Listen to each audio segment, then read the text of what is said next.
Bueno, antes de todo, agradeceros a los que me han invitado a participar en este meeting científico. Está siendo muy interesante.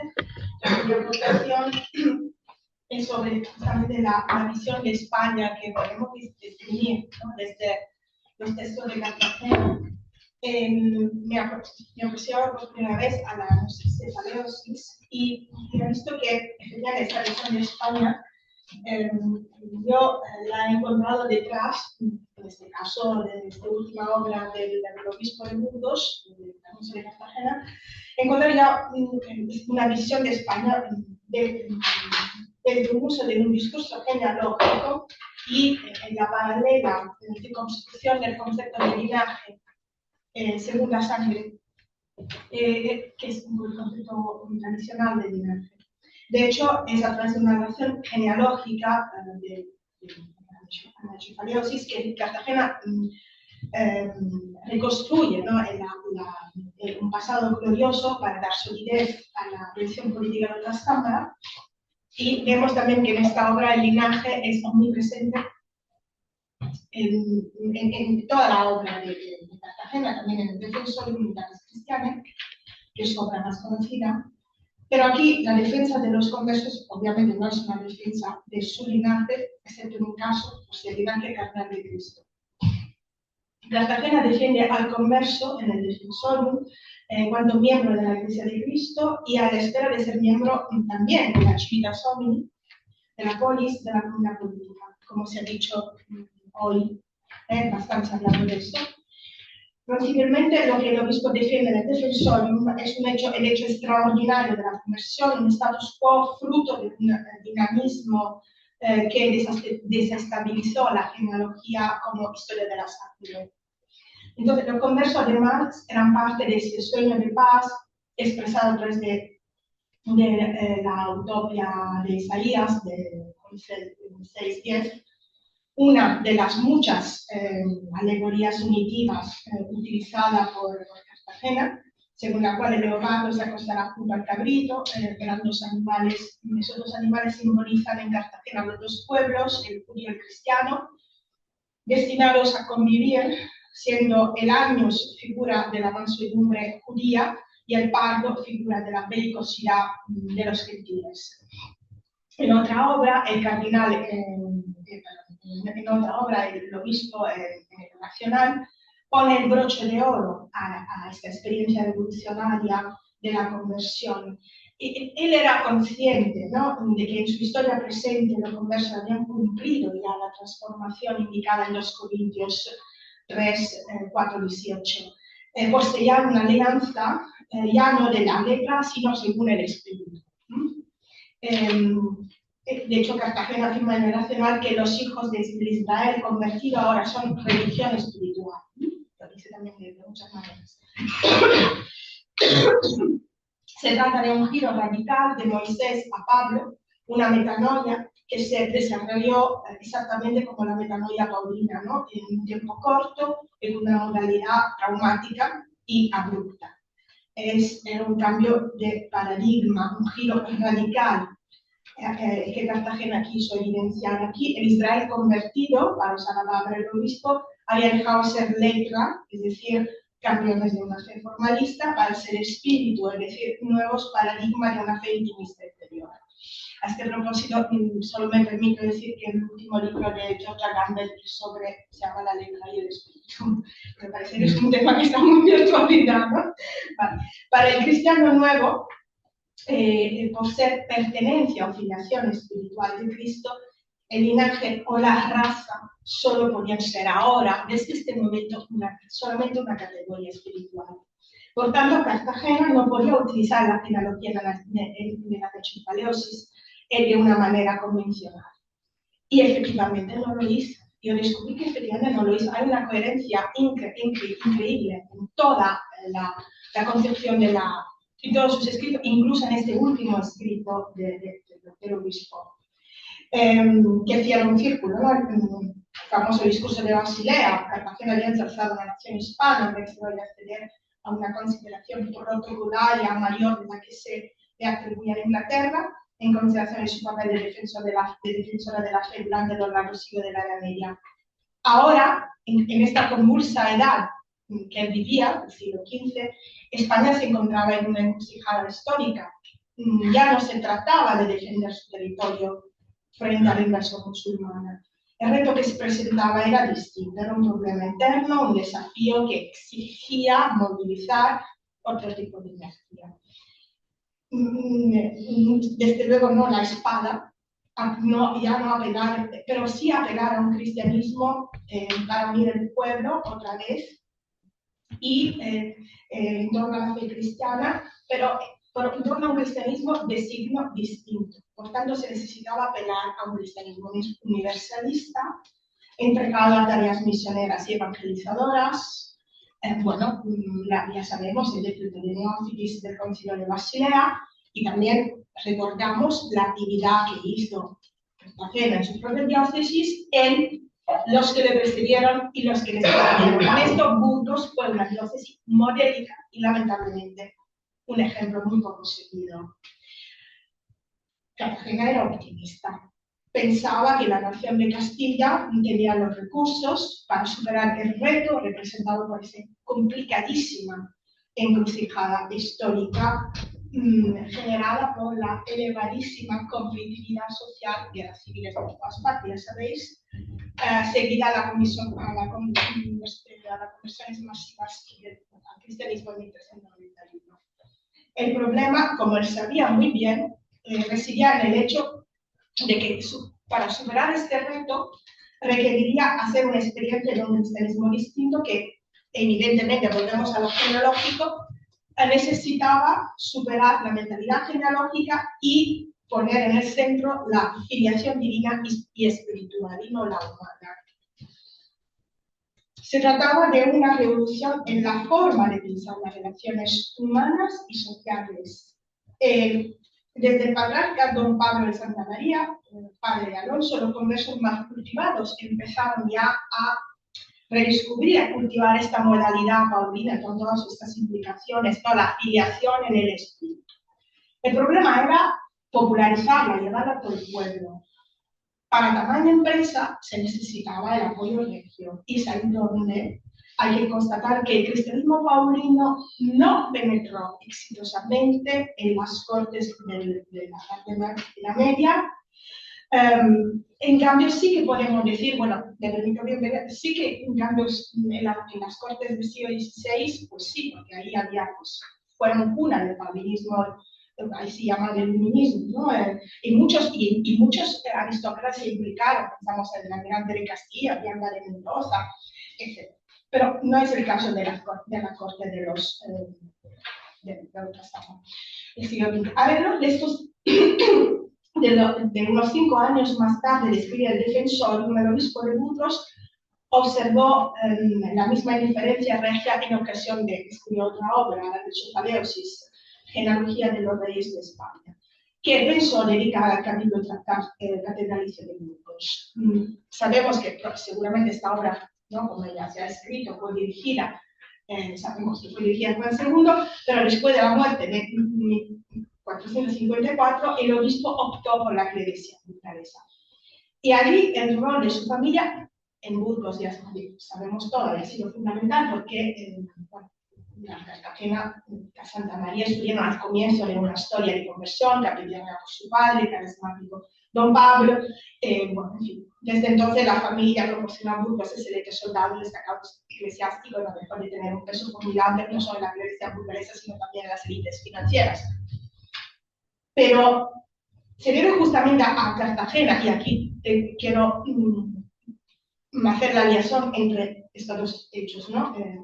La titulación a la dedicatoria a la iglesia burgalesa y este hecho que estoy mencionando, es decir, se debe a Cartagena la configuración independiente del obispado burgalés respecto a la sede primada, por estar directamente supeditado al Papa. Esta medida fue concedida por el obispo de Cartagena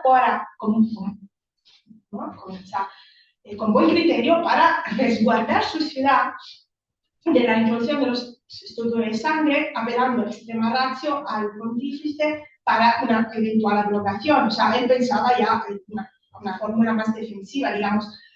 Logró en 1453 la exención del obispado de Burgos, después de una pelea con Carrillo, entonces primado toledano. La dedicatoria al cabildo burgalés de esta obra de Escoleusis no puede no estar relacionada con esta pequeña victoria de Cartagena.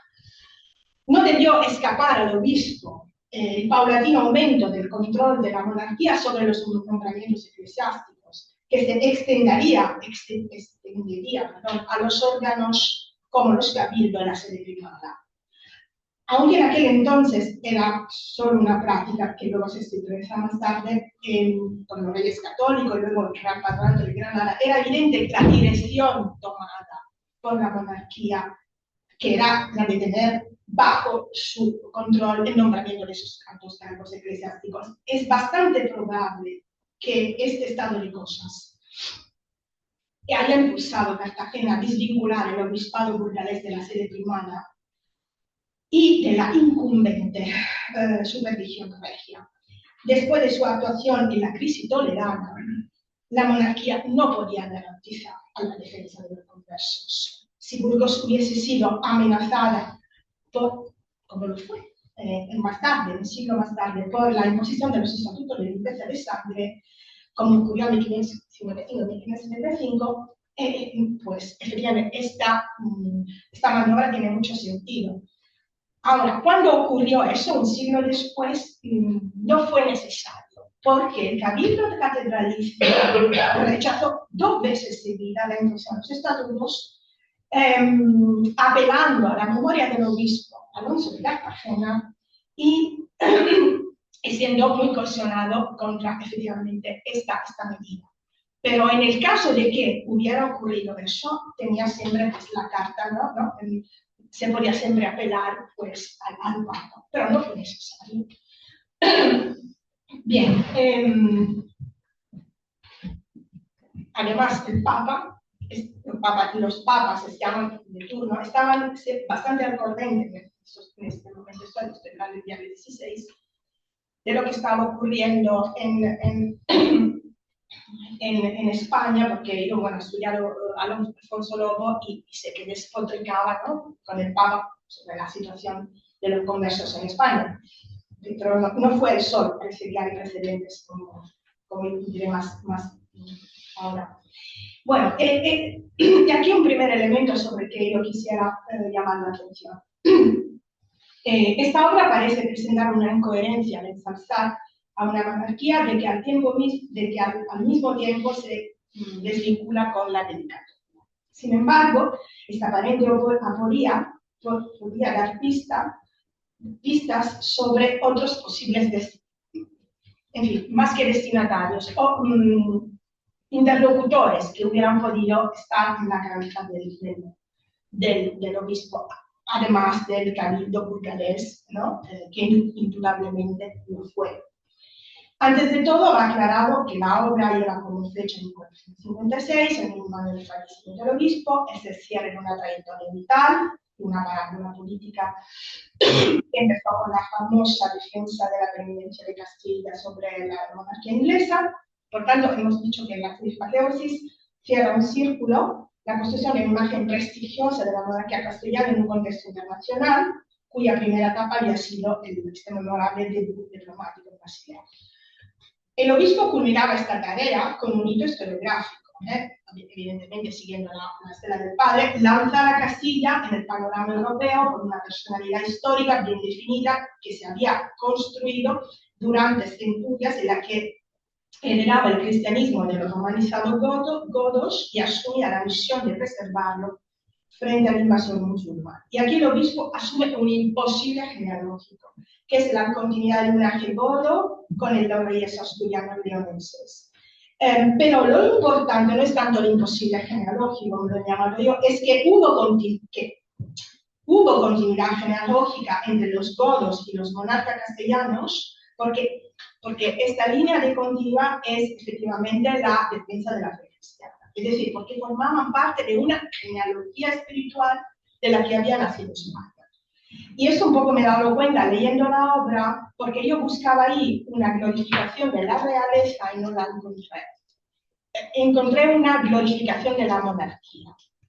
No de lo real, no de la figura regia, sino de la función monárquica. Entonces, no es una casualidad que tiene 3 tipos de periodizaciones. La obra, el nacimiento de Cristo, la primera periodización, la segunda es la época goda y la tercera la época de la asturiano-leonesa, a la que hay hasta una cuarta que cuando la Castilla y León se reúne.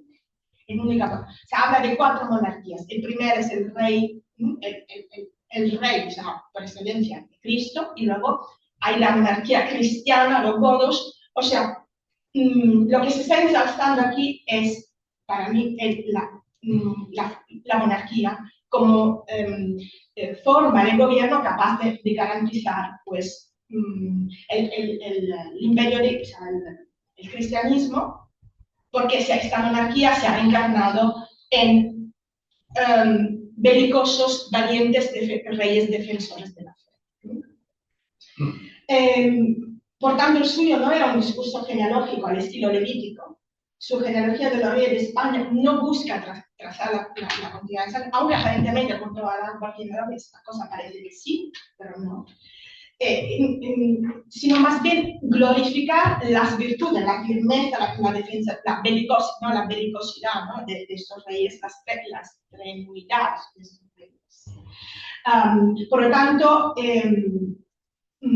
es ello justamente lo que distingue Cartagena de un genealogista medieval, la exaltación de la actuación humana, libre, orientada y consciente, lo que reconoce un valor universal, a la que reconoce un valor universal por la grandeza de las acciones y por la inmediata trascendencia histórica. Por lo tanto, la genealogía de los reyes de España que Cartagena propone es, por tanto, eminentemente humanista, porque no está glorificando un estirpe o una dinastía, sino está glorificando un comportamiento, si es que lo glorifica, más bien lo recuerda, diría, que es el compromiso con la defensa del ideal cristiano. De alguna manera, el obispo viene a decir que España desarrolló una genealogía en la que el servicio al ideal cristiano había sido un elemento vertebrador desde su romanización.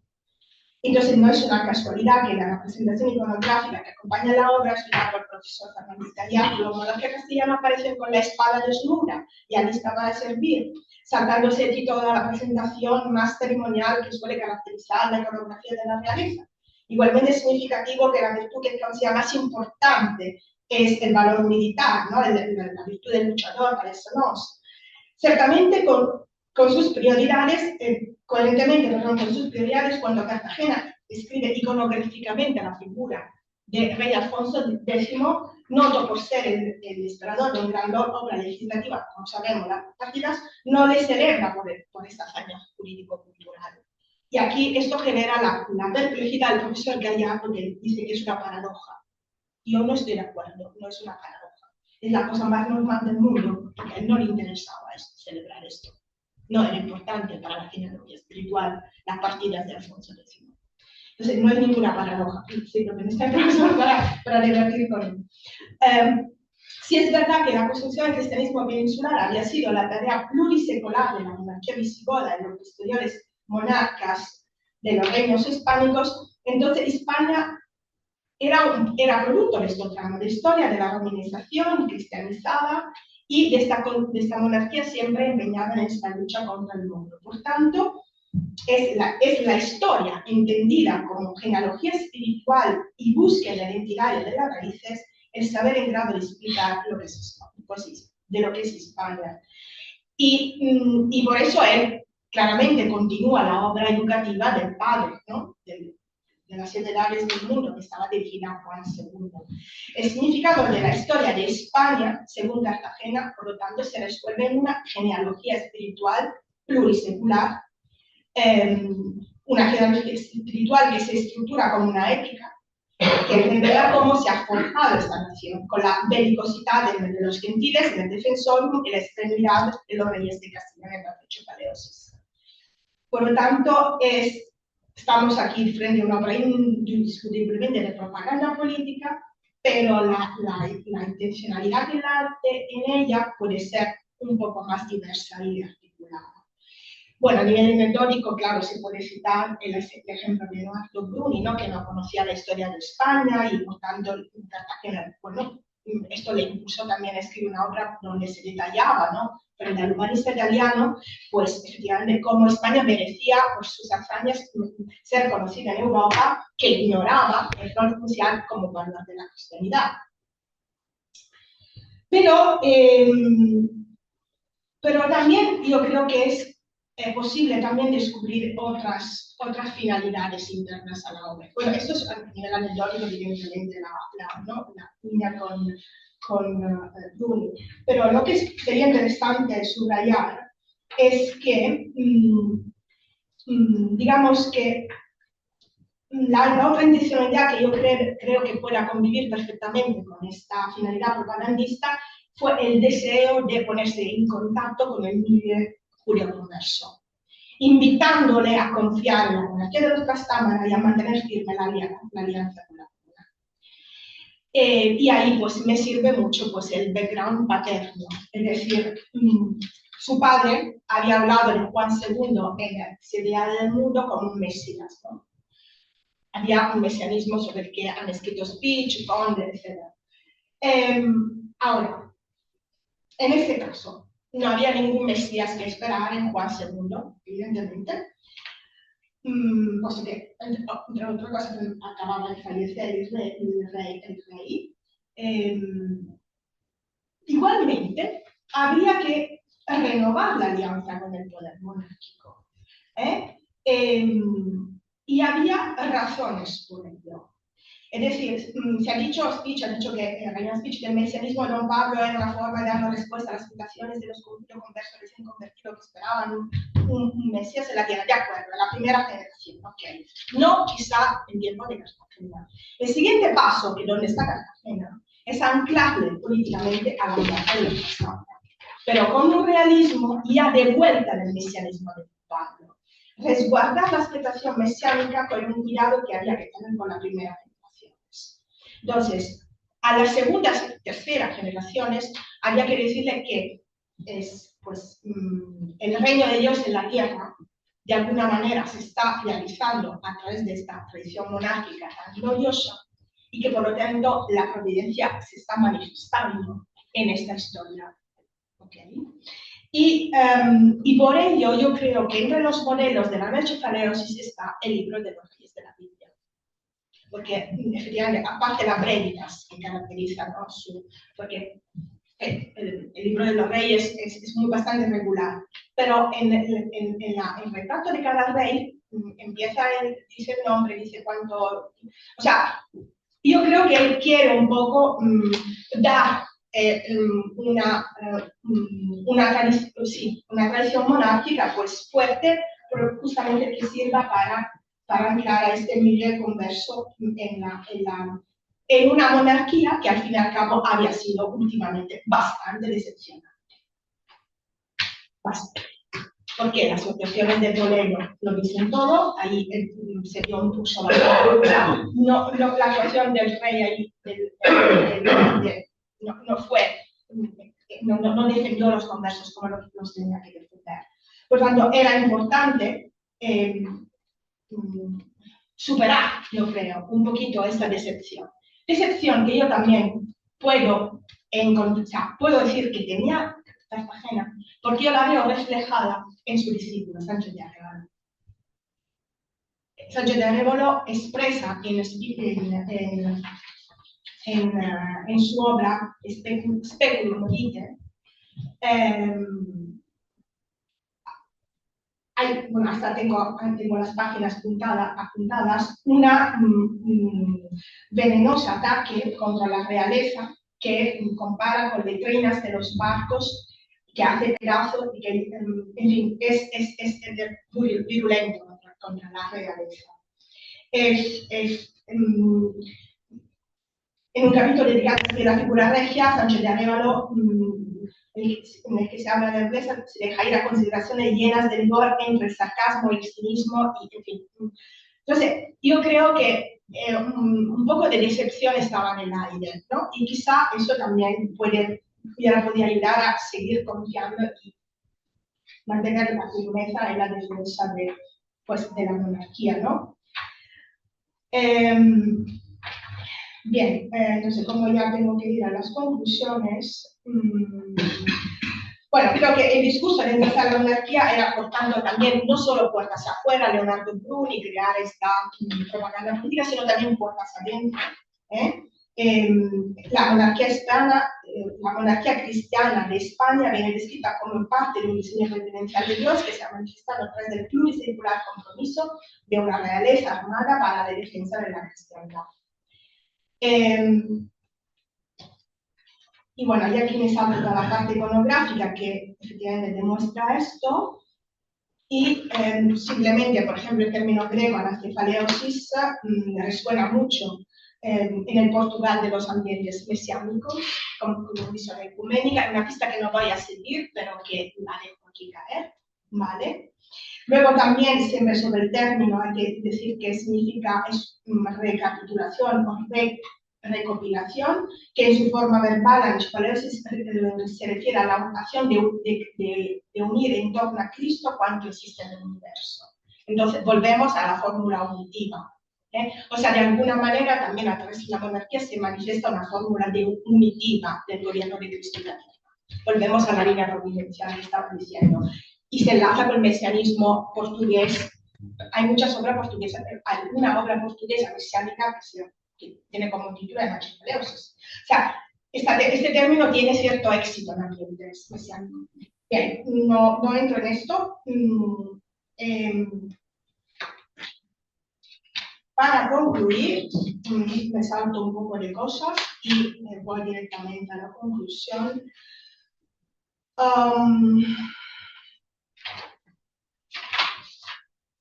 Bien, la visión política del obispo de Cartagena delineaba un ambicioso proyecto socio-religioso asimilador e incluyente, guiado por la monarquía cristiana de los reyes de España, ideológicamente alineado con las premisas del universalismo paulino, es decir, con un pensamiento que fundamenta la doctrina católica junto con la obra sistematizadora de Santo Tomás. Y aquí vemos la diferencia, ¿no? Por el otro bando, en cambio, vemos a partir del botín de Toledo del 49 que triunfa otro tipo de lenguaje, el lenguaje genealógico que según la sangre, que será el lenguaje exitoso, ¿no? Por tanto, así, mientras unos, con Cartagena a la cabeza, desmontan el discurso genealógico al estilo levítico y descubren con Pablo la genealogía espiritual, la generación en el espíritu que el bautismo en Cristo representa, otros, como Sarmiento y García de Mora, vuelven a legitimar el discurso genealógico según la sangre al viejo estilo, pretendiendo que se le reconozca como un planteamiento de la raigambre cristiana.